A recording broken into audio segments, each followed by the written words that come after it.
Hello, everybody.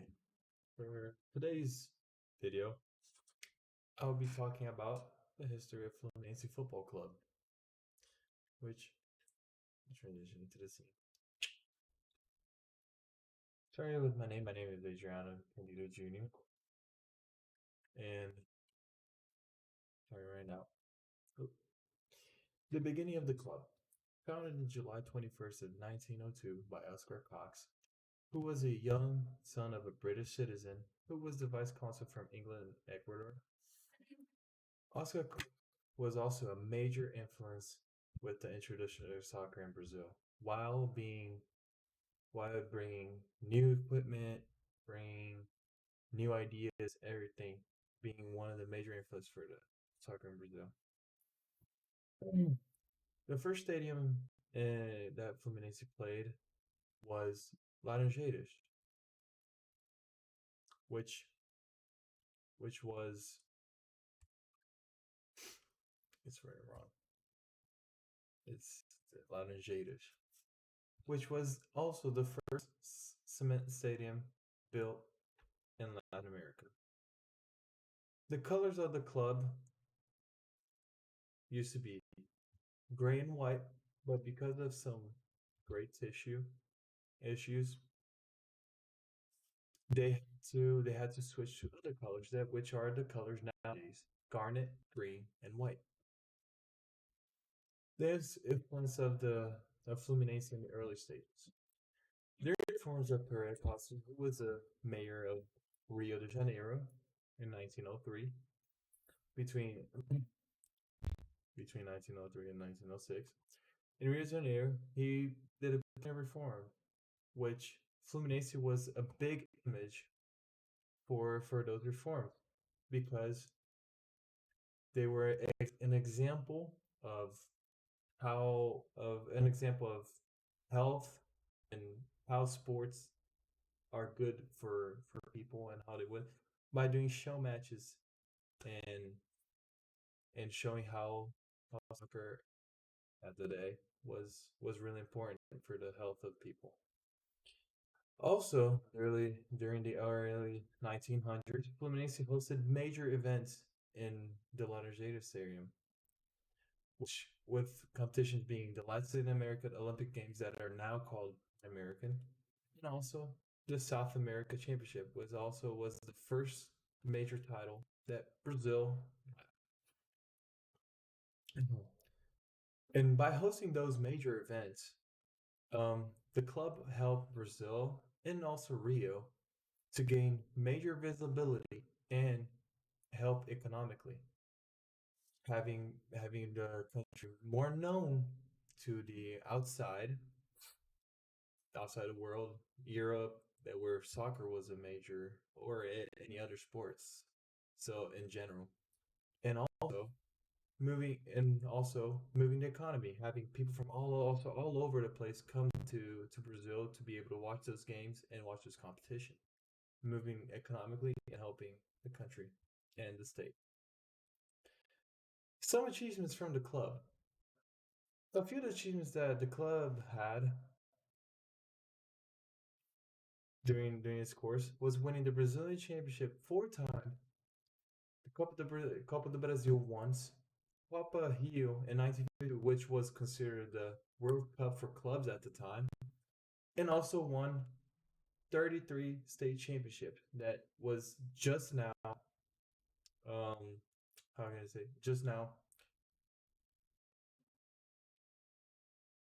increased because this Saturday, April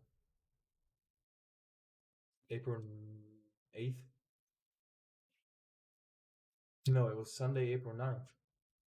The Fluminense with this picture in the background won another state championship. The Flamengo winning 4-1 on the second game after losing the first game 2-0. So overcame a big delay and won the game. A few other achievements from the club were they were able to escape from relegation in 2009, which was considered a miracle because because the club had 99% of chance of going to of being relegated.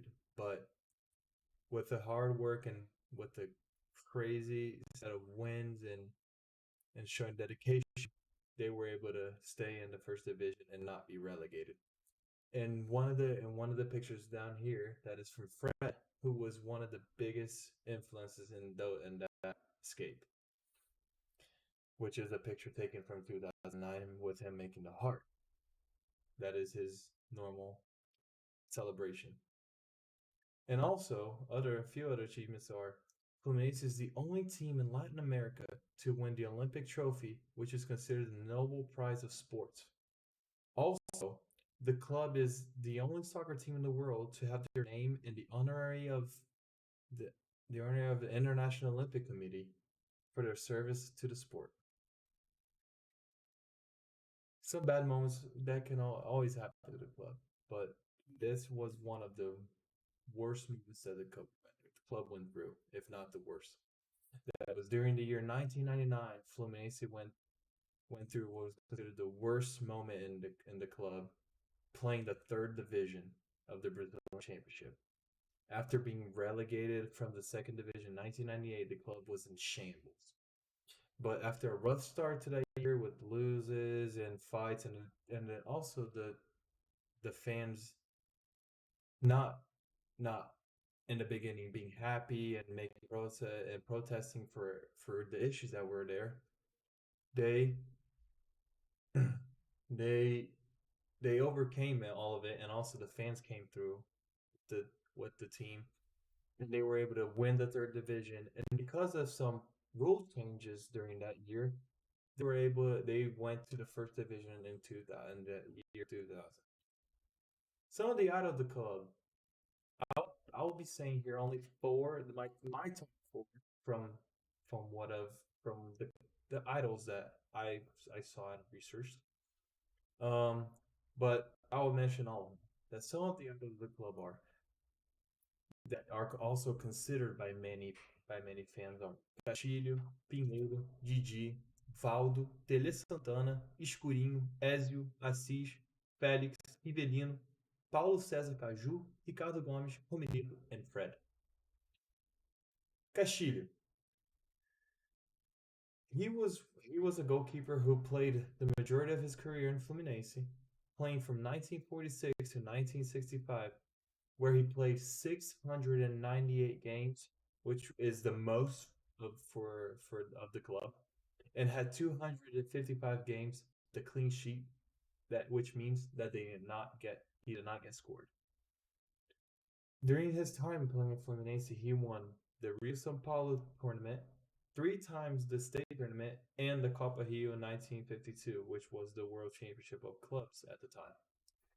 He also, during his career at Fluminense, he played for the Brazilian national team in four World Cups, winning two of them in 1958 and 1962.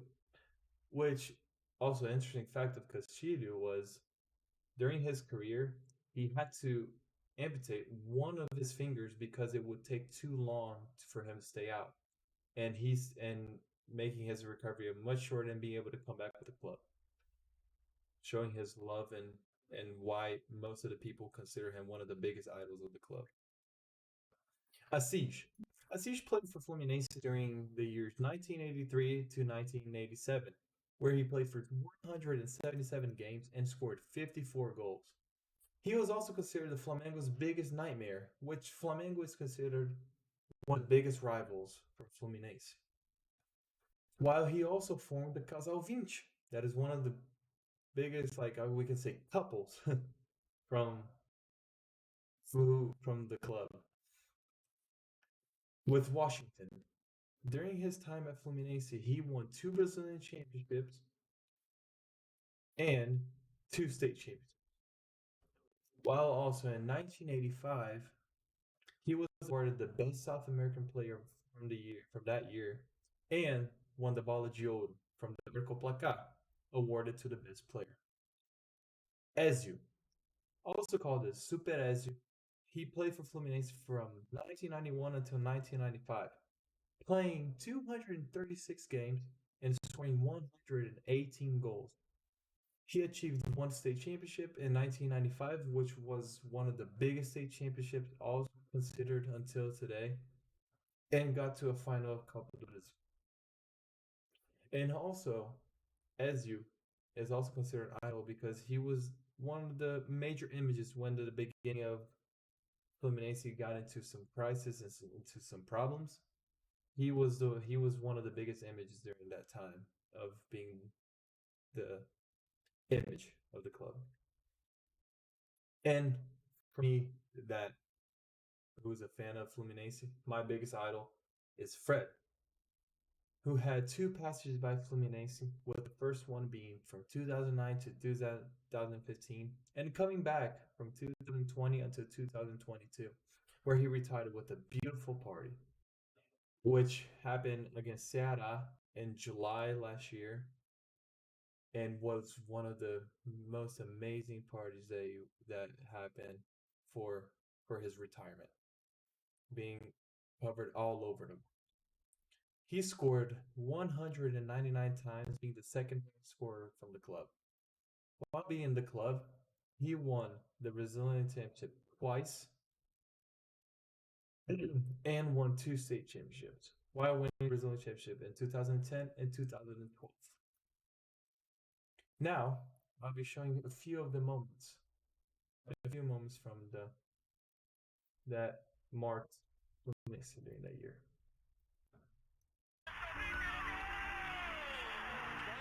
Chegou na frente do Raul, tocou! Na direita, cruzou, tentou Assis, cabeceou, entrou! Souza pede na área, partiu o cruzamento, fechou o Washington, Romerito, Roberto Romerito! Ailton cortou na perna esquerda, já na grande área, mais um corte, Ailton, lindo lance, gol! Uma vez o cruzamento dentro da área, olha o Lugão falhando, a bola vai entrando, é gol! Ainda dentro da área, era só o giro, golaço! Esquerdo tentou o levantamento, boa bola, chance do Roger, gol! É hora de marcar, é agora ou nunca, caminhou, bateu, vai dar, testada, guardou! O toque de cabeça pro gol! Agora o Fred rolou, lá vem o Marquinhos, a pancada! Fez o levantamento, o Washington, vai Emerson! Faz o cruzamento, Fred é bonito! E é isso que ele veio pro ataque, Fred bateu! É tetra, campeão brasileiro! Lá vem o Fluminense com o Marco Júnior, voltou na frente, Tite bateu pro gol! A chance pro meio, Cano, olha o gol! Olha o Martinelli, tocou pra trás, o Fred! É o Fred! É o Fred! Gol!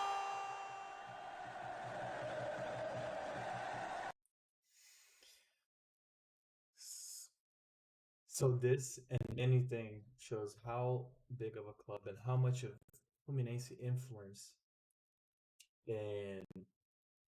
influence so many people, and how soccer in Brazil influenced so many people, and how a culture of soccer influenced so many people.